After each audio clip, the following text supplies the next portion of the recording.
Morning to all of you. Today sir class 12th का chemistry का previous year questions करता हूँ, ठीक है। मैं बोला था कि आपके लिए फिजिक्स के भी लिए मैं क्वेश्चंस लाऊंगा, केमिस्ट्री के लिए भी।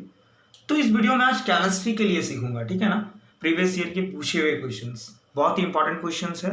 मैं इसको पूरे एक्सप्लेन के साथ, पूरे डिटेल्स के साथ बताऊंगा, तो थोड़ा पेशेंस रखिएगा और वीडियो को लास्ट तक जरूर देखिएगा और एक लाइक जरूर कीजिएगा, ठीक है। अब जो कोई भी मेरे चैनल में न्यू हो, चैनल को सब्सक्राइब कर ले पहले, ठीक है सर। एंड और कहीं भी डाउट होगा सर कमेंट सेक्शन में कमेंट जरूर कीजिएगा, मैं आपका डाउट को क्लियर करने की कोशिश करूंगा, ओके। तो आइए हम लोग स्टार्ट करते हैं आज के क्लासेस, ठीक है। Class 12th chemistry, class 12th chemistry, ठीक है सर। देखिए ध्यान से क्वेश्चंस देखिए क्या बोल रहा है। पहला नंबर क्वेश्चन क्या बोल रहा है, क्लास 12, ध्यान से। The total number of particles in a body centred cubic unit cell is BCC, solid state, पहला चैप्टर 12th क्लास, उसका क्वेश्चन से देखिए बोल रहा है क्या कि BCC body centred cubic unit cell है सर, तो उसमें टोटल नंबर ऑफ पार्टिकल्स कितने होंगे, कितने होंगे। 2 होगा यार, देखते हैं ना, सॉल्व करें। 2 ऑप्शन हो, हाँ 2। देखो इसका एक्सप्लेनेशन करते हैं। बीसीसी बोला है ना, देखिए यहाँ पर कर रहा हूँ मैं, एक क्रिस्टल है, बड़ा सा बनाते हैं, ठीक है। एक क्रिस्टल लेटिस है, ये देखिए ये क्रिस्टल है ना। बीसीसी बोला, ध्यान में रखिएगा क्या बोल रहे हैं यहाँ पर, BCC body centred cubic unit cell. Body centred कहने का मतलब क्या है, कॉर्नर में तो होगा ही एटम्स, कॉन्स्टिट्यूएंट पार्टिकल्स कॉर्नर में तो होंगे ही, साथ ही साथ और क्या होगा, इस क्रिस्टल के बॉडी सेंटर में होंगे सर, एकदम पूरे बॉडी सेंटर में एक होंगे।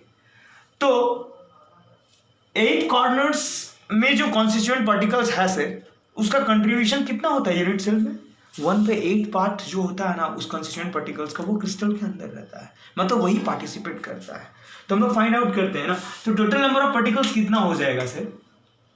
सो एक्सप्लेनेशन देखते हैं, ठीक है। आंसर देख लो, टोटल नंबर ऑफ पार्टिकल्स जो होगा इस बीसीसी यूनिट सेल में क्या होगा, 8 कॉर्नर्स में 8 कंस्टिट्यूएंट पार्टिकल्स है, उसके लिए क्या हो जाएगा सर, 1/8 into 8, क्योंकि एक पार्टिकल कॉर्नर के एक कंस्टिट्यूएंट पार्टिकल्स जो है ना क्रिस्टल से कितना पार्ट बिलोंग्स करेगा, 1/8 पार्ट पार्टिसिपेट करेगा। तो 1/8 पार्ट एक एटम का, तो इस टाइप का कितने एटम्स है कॉर्नर पे, 8 कॉर्नर पे 8 है, 8 प्लस और एक बॉडी सेंटर्ड में एक पूरा सा फुल एटम एकदम, मतलब पूरा, इसको कोई डिस्टर्ब नहीं करेगा, तो उसके लिए बॉडी सेंटर्ड के लिए एक, तो ये 8 से 8 कैंसिल, 1 बार में 1, सो कितना हो जाएगा sir, 1 + 1 2। So total number of particles in a body centred cubic unit cell कितना हो जाएगा सर, 2। आ रही है बात है समझ में ना, तो that option B is your correct answer. Is it clear ना, है ना, समझ में आ रही है बातें ना सर। ध्यान से पकड़िएगा, मैं क्या सिखाना चाह रहा हूँ, सिखाऊंगा जरूर मैं सर, बात को मेरे बातें ध्यान से सुनिएगा सर, मैं क्या कर रहा हूँ स्टेप बाय स्टेप देखिएगा, ठीक है। मैं इतने ही छोटे जगह में मैं आपको सब क्लियर करा दूंगा, ठीक है ना। तो फर्स्ट वन इज क्लियर, ठीक है सर। ये बीसीसी यूनिट सेल है sir, BCC body centred cubic unit cell, ठीक है। यही एफसीसी रहता है तो उसके लिए डिफर कर जाता है, सिंपल क्यूबिक यूनिट सेल रहता है तो उसके लिए डिफर कर जाता है। आ रही है बातें समझ में ना। तो अभी बीसीसी पूछा, मैं बीसीसी के लिए कर दिया। चलो सेकंड वन क्या बोल रहा है sir, unit of rate constant. Questions को पढ़ो, क्या कहना चाह रहा उसके हिसाब से आंसर देना है, ठीक है।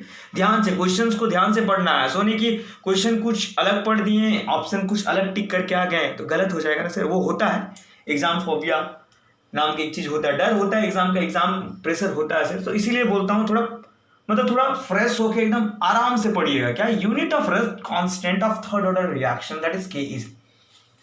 बोला एक थर्ड ऑर्डर रिएक्शन है सर, केमिकल काइनेटिक्स पढ़े हो ना, उसी चैप्टर से क्वेश्चन। एक थर्ड ऑर्डर रिएक्शन है, उसका रेट कांस्टेंट का यूनिट क्या होगा। चलो रेट कांस्टेंट जिसको हम लोग के से रिप्रेजेंट करते हैं, यहाँ लिख भी दिया। देखिए क्वेश्चन सब चीज क्लियर कर देता है, ध्यान से पढ़ोगे ना आपको सारा का सारा आंसर मिलेगा। तो एक थर्ड ऑर्डर रिएक्शन है, क्या बोल रहा है, एक थर्ड ऑर्डर रिएक्शन है, उसका रेट कांस्टेंट का यूनिट क्या होगा, रेट कांस्टेंट का यूनिट क्या होगा।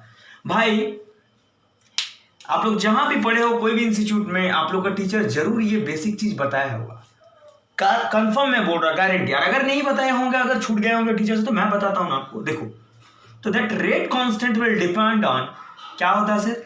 Rate over concentration of reactant to the power sum stoichiometric coefficient n, सब बोले, ठीक है। तो ये रेट का जो है ना, ये जनरल ट्रेंड है सर, मैं लिख दिया हूं, अगर आप लोग भूल गए हो तो फिर से याद कर लेना, रिकॉल हो जाएगा, ठीक है। तो इसका ट्रेंड जो होता है ना, वो क्या होता है?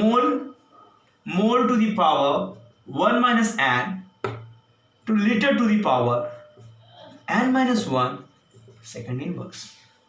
That is your general trend. इसी से आया है ये रेट कांस्टेंट का मोल लीटर यूनिट्स में, मतलब इस टाइप के जनरल ट्रेंड्स फॉलो करता है। तो थर्ड ऑर्डर बोल रहा है ना, थर्ड ऑर्डर रिएक्शन बोल रहा है ना, मतलब n का वैल्यू कितना? n का वैल्यू 3 पुट करेंगे। थर्ड ऑर्डर बोल रहा है, देखो थर्ड ऑर्डर, तो n का वैल्यू 3 पुट करेंगे ना बाबू, 3 पुट करोगे ना तो क्या हो जाएगा? 1 minus 3 into litre to the power 3 minus 1 second inverse. क्या दे देगा बाबू? क्या दे देगा आपको? Mole minus 2L2S minus 1। देखो कोई ऑप्शन होगा क्या? हाँ है, option C is your correct answer. आया समझ में ना? देखो मैं सारा का सारा रिलेशन भी लिख दिया, सब कंसेप्ट भी मैंने दे दिया। आपको पकड़ में आ रही है बातें, समझ में आ रही है? That is your correct answer. Third order बोला था इसलिए n का वैल्यू 2। कल को अगर सेकंड ऑर्डर बोलता तो n की जगह क्या रखते सर? n की जगह 2 रख देते। जीरो ऑर्डर बोलता n की जगह 0 रख देते। वो फर्स्ट ऑर्डर बोलता 1 रखते। आ रही है बातें समझ में ना? देखो सारा, देखो फर्स्ट ऑर्डर का भी दिया हुआ यूनिट, जीरो ऑर्डर का भी दिया हुआ है, देख लो, है ना? तो आपको पूछा है क्या? Third order reaction. तो इस क्वेश्चन में मतलब क्या बोले, the most important thing, the basic thing is what? This portion is your concept part which you have to aware about it। समझ रहे हो ना? इस टाइप के क्वेश्चंस के लिए ये है आपका बेसिक टर्म, ये तो थोड़ा ध्यान से इसको याद कर लीजिएगा सर, ठीक है। उसका जो जैसे जैसे ऑर्डर ऑफ रिएक्शन पूछेगा, जैसे थर्ड ऑर्डर बोला 3 पुट कर दिया n की जगह, सेकंड ऑर्डर बोला सिर्फ n की जगह पुट कर दीजिए, आंसर है आपके सामने। आ रही है बातें पकड़ में ना? आ रही है बातें पकड़ में, ठीक है सर, नोट डाउन कर लीजिए, ठीक है। चलो नेक्स्ट वन क्वेश्चन क्या बोल रहा है? नेक्स्ट वन क्वेश्चन क्या बोल रहा है? बोले देखो ये ऑर्गेनिक से, ठीक है। देखो CH3 bond CH2 bond Cl, मतलब क्या? एल्काइल हैलाइड है। ये तो एल्काइल ग्रुप है, ये हैलोजन हैलाइड। एल्काइल हैलाइड को हम लोग क्या कहते हैं? सोडियम आयोडाइड के साथ रिएक्ट करवा रहे हैं इन presence of acetone heat. In presence of acetone के प्रेजेंस में हीट कर रहे हैं, तो क्या दे रहे हैं मेरा? कुछ नहीं, देखो ये हैलाइड का ही सब्स्टिट्यूशन हो रहा है, SN2 रिएक्शन। देख लो ऑर्गेनिक। इसीलिए कोई भी इंस्टीट्यूट में आप लोग पढ़े हो, टीचर जरूर बोलते थे कि ऑर्गेनिक को थोड़ा अच्छा से, इसीलिए मैं बोलता हूँ सर, कहीं भी पढ़ो, किसी के साथ पढ़ो, कोई भी टीचर पढ़ाते हैं ना, कृपया करके सर बेसिक चीज को पकड़िएगा, थोड़ा ध्यान दीजिएगा। टीचर जो बोलता ना, कभी टीचर का भी बात को सुन लिया कीजिए, आप ही के लिए बेनिफिट होगा, ठीक है। तो देखो organic SN2 reaction mechanism follow होगा, ठीक है। तो देखो जब कभी भी हम लोग एल्काइल हैलाइड, मतलब इस टर्म को हम लोग सोडियम आयोडाइड के प्रेजेंस में एसीटोन के साथ हीट कर रहे हैं, तो क्या दे रहा है यहाँ पर? CH3 bond CH2 bond I plus NaCl। अरे ये NaCl जो है ना सर, ये प्रेसिटेट के तौर पे बैठ जाएगा सॉल्यूशन में, ये प्रेसिटेट के फॉर्म में बैठ जाएगा। क्या हो रहा है यहाँ पर? यहाँ पर देखो, यहाँ से एक हैलोजन ग्रुप निकल रहा है और ये हैलोजन ग्रुप जाके वहां पर अटैच हो जा रहा है। यही हो रहा है ना, यही सब्स्टिट्यूशन हो रहा है ना, हैलोजन ग्रुप का ही ना। दैट्स व्हाई ये किस पार्ट में होता है? तो बोल रहा है ये एक इक्वेशन दिया हुआ है और इस रिएक्शन को क्या नाम है? ये आपका फिंकलस्टीन रिएक्शन कहलाता है। Finkelstein reaction, when alkyl halide react with sodium iodide, इसको हम लोग कहेंगे एल्काइल हैलाइड।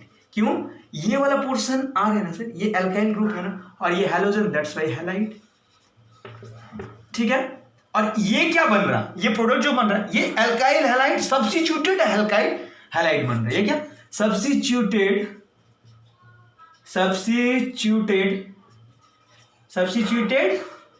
ये भी तो अल्काइल हैलाइड है ना भाई।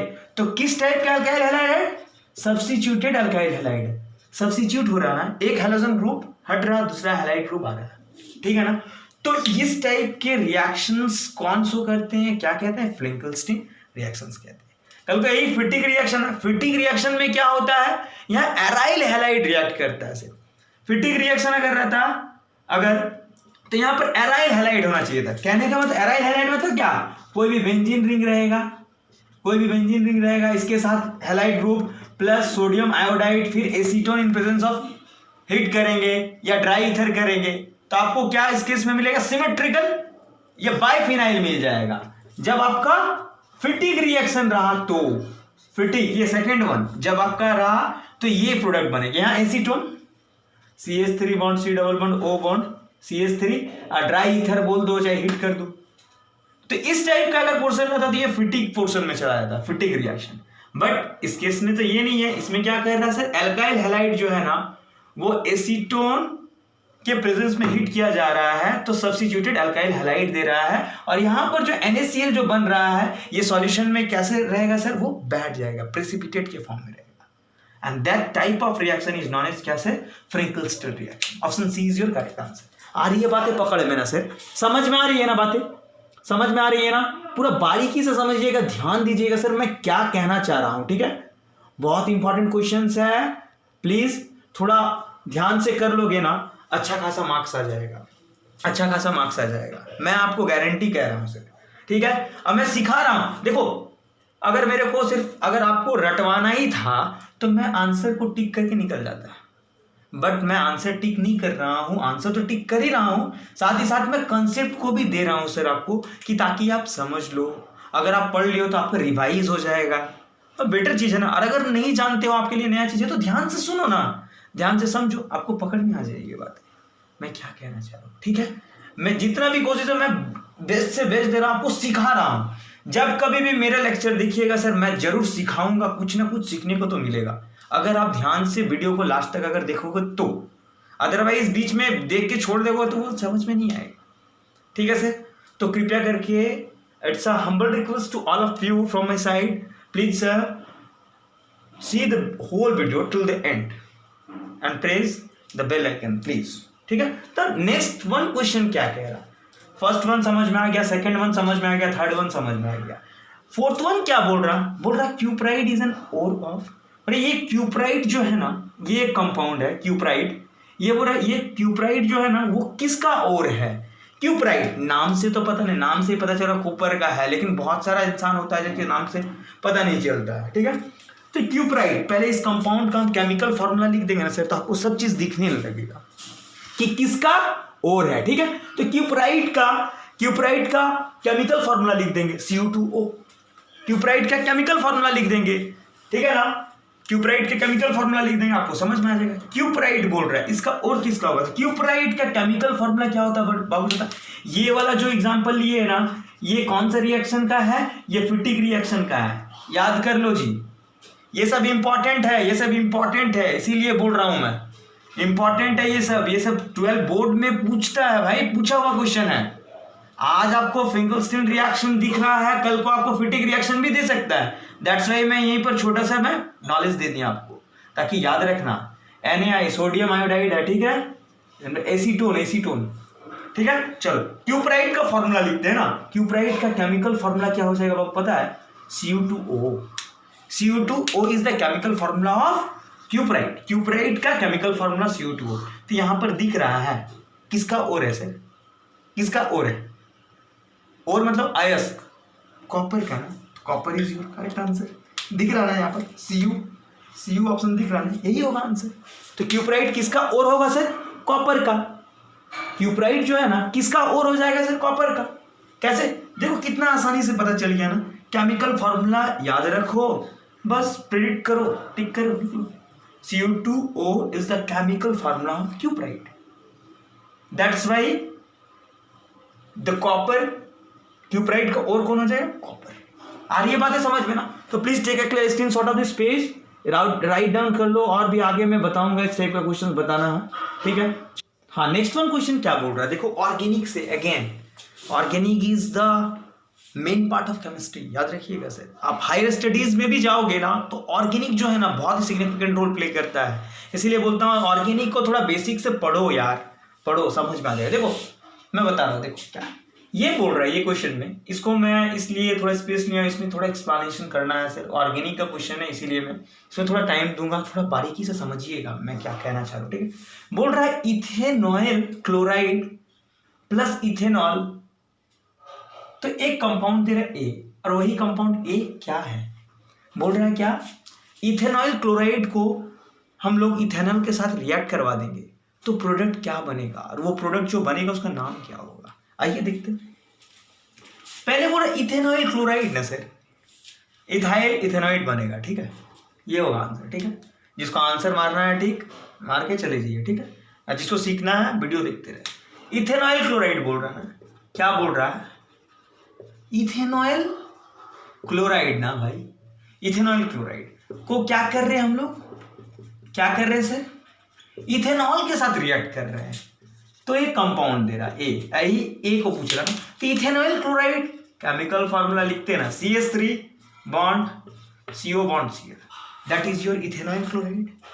ये particular organic compound ethanoyl chloride, oyl group आ रहा ना, ऑयल, इसी को तो हम लोग कहते हैं, यही एसिडिक ग्रुप है, ऑयल ग्रुप, ठीक है ना। जो ऑर्गेनिक अच्छे से पढ़े उसको अच्छे तरीके से पकड़ में आ रहा है, जो फांकी मारे हो भाई तो दिक्कत तो होगा ही, तो थोड़ा ध्यान से मैं सिखा दूंगा। इथेनॉइल क्लोराइड के स्ट्रक्चर ये हो, इथेनॉल का केमिकल फॉर्मूला क्या होगा, CH3 bond CH2 bond OH, ethanol, ethanol alcohol group, ठीक है।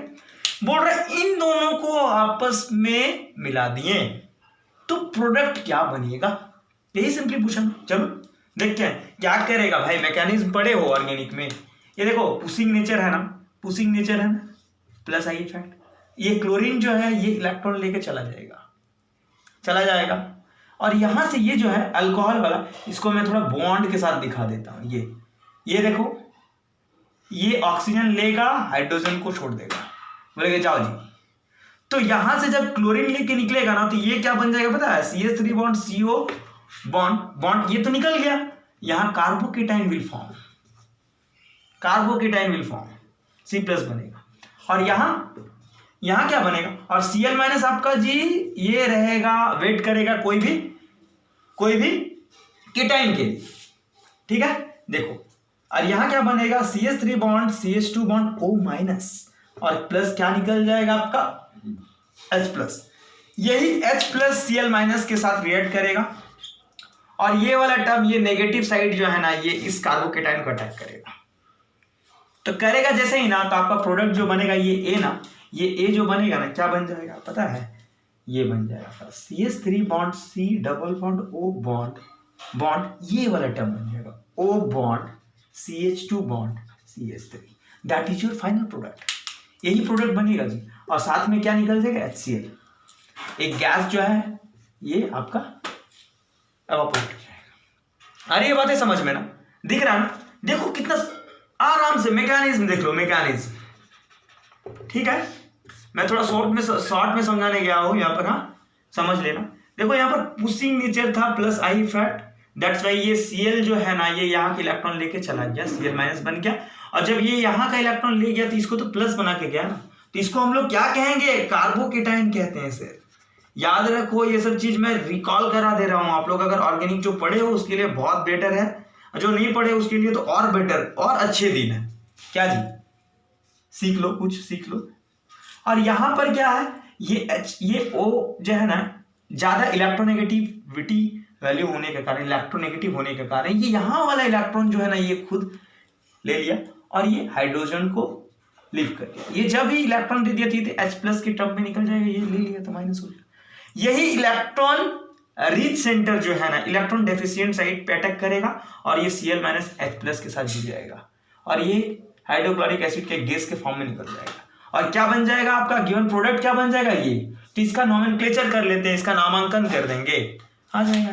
तो ये दिख रहा है, ये कौन सा ग्रुप है पता है, एस्टर। कौन सा ग्रुप है पता है, ये वाला ग्रुप दिख के आता है ना, फंक्शनल ग्रुप चेक करने आता है जी, एस्टर ग्रुप है ये, एस्टर ग्रुप। तो एस्टर ग्रुप का नोमेनक्लेचर क्या होता है, एल्काइल एल्केनॉइड। देखो तो करते हैं नोमेनक्लेचर, ये 1 2 क्या हो जाएगा, इथाइल, इधर देखो 1 2 इथेनॉइड। नाम क्या हो जाएगा पता है बाबू, इस एक कंपाउंड ए का, इस प्रोडक्ट का नाम क्या हो जाएगा, इथाइल इथेनॉइड। देखो ऑप्शन में होगा कोई, मार दे tick, option B is your correct answer, ethyl ethanoate is your correct answer. दिख गया ना आपको, पूरे एक्सप्लेनेशन के साथ, थोड़ा ध्यान से मैं बार बार बोल रहा हूँ, थोड़ा हम शॉर्टकट यूज किए हैं, बट मैं रख दिया हूं जितना होल कंसेप्ट था इसमें, जितना कंसेप्ट था मैं बता दिया हूं, ठीक है। तो इस प्रोडक्ट का नाम क्या होगा, ये एथाइल इथेनॉल स्टर ग्रुप है जी। देख लो आ गया बातें समझ में ना, बातें पकड़ में आई ना, बहुत इंपॉर्टेंट क्वेश्चन है सर, ठीक है। चलो ठीक है, तो अब मैं नेक्स्ट वीडियो में और आगे बढ़ूंगा सर, ठीक है। पहले आप इस वीडियो को पूरी अच्छी तरीके से देख लो, पहले सीख ले, उसके बाद फिर मैं आगे वीडियो में और बेहतरीन बेहतरीन क्वेश्चंस लाऊंगा। उसके बाद एक वीडियो तो मैं कन्वर्जन का पूरा अलग बनाऊंगा, ऑर्गेनिक कंपाउंड्स का कन्वर्जन का, जो बहुत ही बड़ा मार्क्स कंटेंट करता है सर आपका बोर्ड एग्जाम में। ओके, तो क्या आपको समझ में आ गया ना बातें, ठीक है। तो please take a clear screenshot of this page, video को लाइक करते रहो, शेयर करते रहो, और कहीं भी डाउट है सर तो कमेंट सेक्शन में कमेंट जरूर कीजिएगा। मैं चैनल को सब्सक्राइब करते रहे। Thank you, thanks a lot, thank you, bye bye.